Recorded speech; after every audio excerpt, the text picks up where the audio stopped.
హిందూ ముస్లిం భాయి భాయి అనే పదానికి అర్థంగా నిలిచిన చల్లూరు గ్రామ ప్రజలు. హుజురాబాద్ నివాస్ న్యూస్.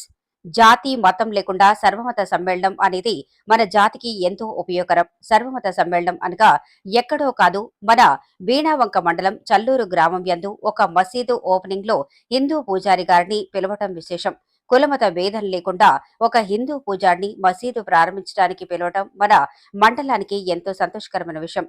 ఈ భాగంలో మసీదు కమిటీ ప్రెసిడెంట్ కమ్రుద్దీన్ మరియు అయూబ్ షరీఫ్, మొహసిన్ రఫీ, మతిన్నిసార్, వేణావంక మండల్ యువజన ఉపాధ్యక్షుడు, మైనార్టీ కాంగ్రెస్ యువకుడు మహమ్మద్ సోహెల్ వీరి ఆధ్వర్యంలో ఇట్టి మసీదు ప్రారంభం జరిగింది. ఇట్టి కార్యక్రమంలో పూజారి రాజు గారు మాట్లాడుతూ ఈ యొక్క ముస్లిం సోదరులు కరీంనగర్ శాస్త్రి రౌడీ యందు చేసే కార్యక్రమాలలో నాతో పాటు పాల్గొంటూ శనివారం అంగడి రోజు అన్నదానాన్ని కూడా ఈ యొక్క ముస్లిం సోదరులు మరియు నాతో కలిసి ఇటువంటి కార్యక్రమాల్లో పాల్గొంటాం అని తన యొక్క ప్రసంగంలో తెలిపారు. ఈ డిజిటల్ యుగంలో ఎన్నో మార్పులు చేర్పులు ఏదో విధంగా జరగని విషయాలు కనిపిస్తున్నాయి. ఈ డిజిటల్ యుగంలో చేసే మన యందు మనస్పర్ధలు చేపడుతున్నారు. కానీ ఈ యొక్క ముస్లిం సోదరులు నాకు మొదటి నుంచి పరిచయస్తులు. వీరి యొక్క ప్రతి కార్యక్రమంలో నేను పాల్గొంటారు. మరి వీరు కూడా మేం చేసే కార్యక్రమంలో పాల్గొంటారు అని రాజుగారి తెలిపారు. కరీంనగర్ బీజేపీ నగర కార్యదర్శి హరికుమార్ గౌడ్ మరియు చల్లూరు పూజారి రాజుగారు పాల్గొనడం జరిగింది. ఈరోజు చాలా శుభదినం. నేను అనుకోకుండా మతిన్ భాయ్తో మోసి నేను 1984 నుంచి నాకు పరిచయం. నేను ఎక్సైజ్గా అంటే కాంట్రాక్టర్ ఉన్నప్పుడు తను ఇప్పుడు ఎస్ఐ ఎన్ఫోర్స్మెంట్ రోజు అక్కడ మటన్ కడ కనబడతాడు. అయితే నాకు ఇదే కొత్త కాదు. ఇట్లా మస్జిద్ నేను జమాత ఇస్లామీకి పోతా, తర్వాత మస్జిద్ విజిట్కి పోతా, నన్ను పిలుస్తారు. నేను యాక్చువల్ బీజేపీ 40 ఏళ్ళ బీజేపీ, మామూలుగా కౌన్సిలర్ బీజేపీ, ఇప్పుడు కూడా బీజేపీలో ఉన్నా. కానీ నాకు ఒకటి ఏంటంటే ఫౌండేషన్ మా వాడ శాస్త్రి రోడ్డు ఇలాగే అందరం కలిసిమెలిసి ఉంటాం. Mateen and friends every Saturday శనివారం అంగట్లో మేము అన్నదానం చేస్తాం. 3 సంవత్సరాలు అయింది అన్నదానం చేయబట్టి. అందరు కలుస్తారు. అంటే ఈ అన్ని వైరల్ చేస్తుంటారు అంతా, హిందూ అంతా వేరే అంత డిజిటల్ చేసి మాట్లాడినట్టు. కానీ ఇది సందేశం ఏంటంటే అందరం కలిసి ఉంటుంది. ఇటువంటి పెద్ద మనుషులు తర్వాత ఈ చదువు కూడా నాకు వాళ్ళ కిషోర్రావు నాకు తెలుసు, రాజు తెలుసు, ఇప్పుడు ఉన్న గౌడు ఆయన కూడా నాకు కొద్దిగా వస్తుంటే అప్పుడప్పుడు వచ్చారు. కానీ ఈరోజు నాకు చాలా సంతోషం. నాకు పుణ్యదినం. ఈ మస్జిద్ పేరు Cuba, the first Masjid in world. ఇలా అలాంటి మస్జిద్ ఇవాళ మేము వచ్చి ఇలా మేము చేసుకున్నామంటే మాకు చాలా సంతోషం. నాకు కూడా పుణ్య జన్మ సంస్కృతి అనుకోకుండా వచ్చినాం. బొమ్మాకర్ సర్పంచ్ కొడుకు వెళ్ళిపోయాడు. ఆడికెళ్ళి అన్న ఇట్లా సస్పెక్ట్స్ పెట్టి నువ్వు రావాలి అంతే దర్శనం. ఎందుకంటే నేను నా ప్రభుత్వం తెలిసాడు నువ్వు ఇటువంటి దానికి వస్తే మంచిగా చెప్తా. అందరూ చాలా మంది తెలిసిన ఉన్నారు ఇక్కడ. అందరికీ నమస్కారం. ఆలవాసే మీరు మీ దేవతలు ప్రార్థన చేసి మంచి జరగాలని మనస్ఫూర్తిగా కోరుకుంటున్నా. మరొకసారి అందరికీ ఈ మసీదు ప్రారంభోత్సవం శుభాకాంక్షలు తెలియజేస్తున్నా. నిమ్మకు నీరెత్తినట్టు వ్యవహరిస్తున్న జమ్మికుంట మున్సిపల్ సిబ్బంది. హుజురాబాద్ నివాస్ న్యూస్.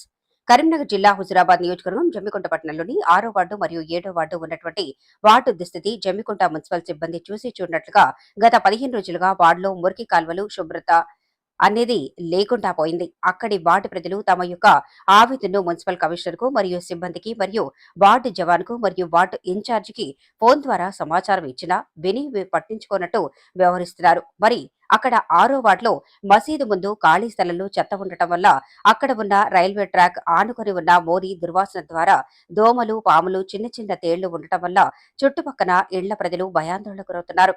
పలుమార్లు ఫోన్ ద్వారా నగర పంచాయతీ కమిషనర్ కు ఫోన్ ద్వారా చెప్పినా కూడా వారి సమాధానం అక్కడి ఫోటోలు గాని అక్కడి వీడియోలు గాని నాకు పంపగలరని అనటం తప్ప మరి కార్మికులకు పంపించి అక్కడ ఉన్నటువంటి మోరీలో చెత్త మరియు చెట్లను మరియు శానిటైజర్ను మరియు బ్లీచింగ్ పౌడర్ పిచికారీ చేపించటం లేదు.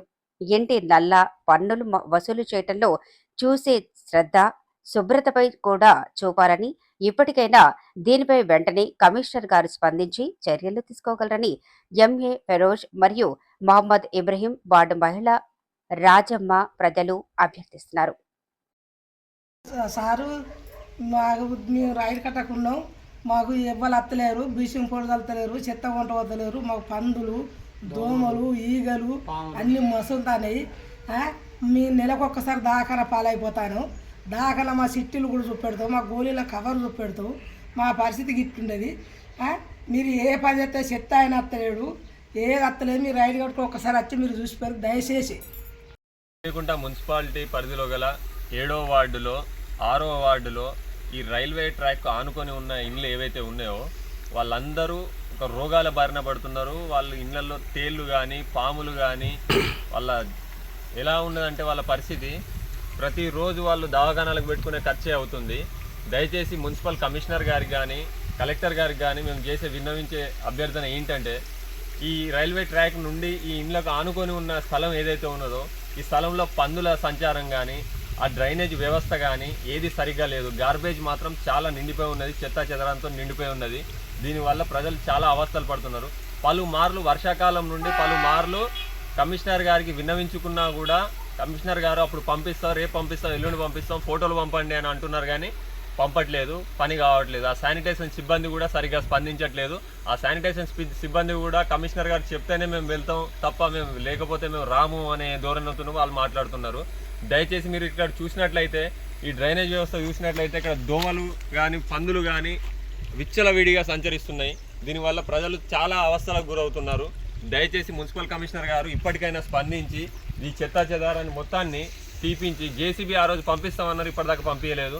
దయచేసి జేసీబీని కానీ డోజర్ని కానీ పంపించి ఇదంతా చెత్త చెదారం సాఫ్ చేయించి మున్సిపల్ సిబ్బంది ద్వారా మీరు ఇది చేయగలరని మా యొక్క మనవి.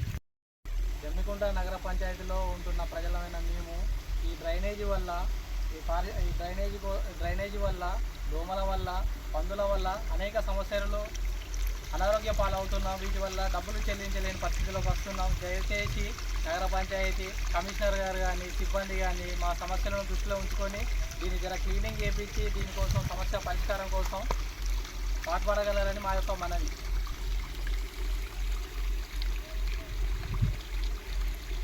పెళ్లి నుండి గ్రూప్ 2 పరీక్ష రాయటానికి వచ్చిన నూతన వధువు పెళ్లి బట్టల్లోని పరీక్ష కేంద్రానికి. తిరుపతి నివాస్ న్యూస్.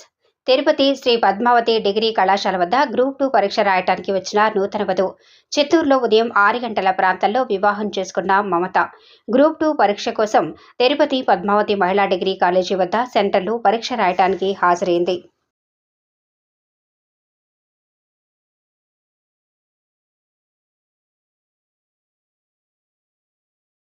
ప్రమాదాలకు నెలవు ఈ 4 రోడ్ల కూడలి.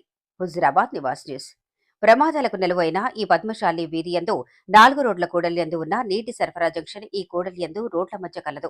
గత 5 సంవత్సరాల నుండి రోడ్లు వెలిచినప్పుడు కూడా దీనికి సరియైన పద్ధతిలో కాకుండా ఈ ప్రకారం కట్టడం వల్ల ప్రమాదకరంగా మారింది. చాలా మంది పిల్లలు, వయోవృద్ధులు, రోజువారీ కూలీలు ఈ రోడ్ల యందే నడకబాట మరియు బస్సుబాట, మోటారు వెహికల్ రాకలు పోకలు ఈ రహదారి యందే దినచర్యగా ఉండేది. కానీ ఈ ప్రకారంగా ఉండటం వల్ల ఎన్నో ప్రమాదకరంగా యాక్సిడెంట్లు అవుతున్నాయని ఎన్నిసార్లు మున్సిపాలిటీ వారికి విన్నవించినా దినపత్రికల యందు వేసినా కూడా ఎక్కడ గొంగళి అక్కడే ఉంది. ఎవరికీ పట్టింపు లేకుండా ప్రవర్తించడం, దీని గురించి పట్టించే నాదుడే లేకుండా పోయింది. మరి దీనికి ఎవరు బాధ్యులు? ట్యాక్స్ కట్టేవారా లేక రోడ్డు మీద నడిచేవారా? ప్రమాదానికి గురయ్యేవారా? దీనికి సరియైన జవాబు మున్సిపాలిటీ వారే తెలపాలి. ఇప్పటికైనా దీని గురించి పట్టించుకొని ప్రమాదాలకు నెలవైన ఈ నీటి బొందను తీసి వేరే లైన్ వేస్తారా లేక దీనినే సెట్ చేస్తారా వేచి చూద్దాం ఇంకా అనే ధోరణిలోనే ఇక్కడ ప్రజలు అనుకుంటున్నారు. మరి ఇప్పటికైనా ప్రభుత్వాధికారులైన మున్సిపాలిటీ వారైనా స్పందిస్తారా లేక మున్సిపాలిటీ ఎన్నికలైన తర్వాత కొత్త పాలకవర్గం స్పందిస్తుందా? అంతవరకు వేచి ఉండాలా అనేది సందిగ్ధంలో ఉన్న ప్రజలు.